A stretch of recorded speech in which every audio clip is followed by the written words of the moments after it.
We are covering AWS billing and cost management for the AWS Certified Cloud Practitioner exam. The exam requires you to differentiate between the core tools for monitoring and controlling your spending, so let's break them down. The AWS Billing Dashboard is your high-level overview. Think of it as the home page for your costs, showing your current month-to-date spend, your free tier usage, and a forecast for what your bill will likely be at the end of the month. If an exam question asks where to find a quick, at-a-glance summary of current charges, the Billing Dashboard is the answer. For a more detailed, analytical view, you will use AWS Cost Explorer. This tool is for visualizing and analyzing your spending over time with graphs and filters.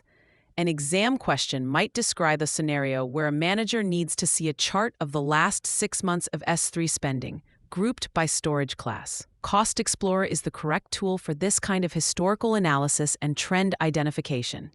To be proactive about cost control, you must use AWS Budgets. This service is not for looking at past spending. It's for setting thresholds and receiving alerts when your costs or usage are forecasted to exceed your defined limit. A classic exam question will involve a developer needing an email notification if their project spending is predicted to go over a specific dollar amount. The solution is always to configure an alert in AWS Budgets.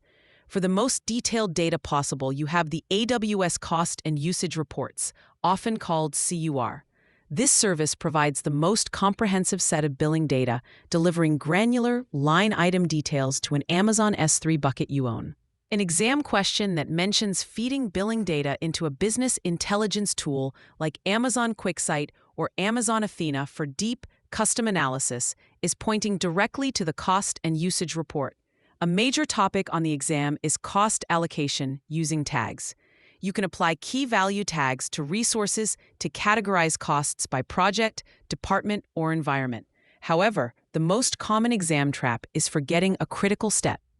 You must activate user-defined tags as cost allocation tags within the Billing and Cost Management console before they will appear in your reports. A question might state that a team has tagged all their resources, but the costs are not categorized in Cost Explorer. The reason is that the tags were not activated. Finally, for managing multiple accounts, you'll use AWS Organizations, which enables consolidated billing. This lets you receive a single bill for all member accounts. A key benefit tested on the exam is that by combining usage across all accounts, your organization can reach volume pricing discount tiers faster, potentially lowering the overall bill. To keep these services straight for the exam, remember this phrase: don't cause budget chaos. Dashboard for a daily view, Cost Explorer to chart your costs, budgets to be alerted, and cost and usage reports for comprehensive data. For free practice questions, AI-powered explanations, and more exam prep tools, visit openexamprep.com. That's openexamprep, all one word, .com.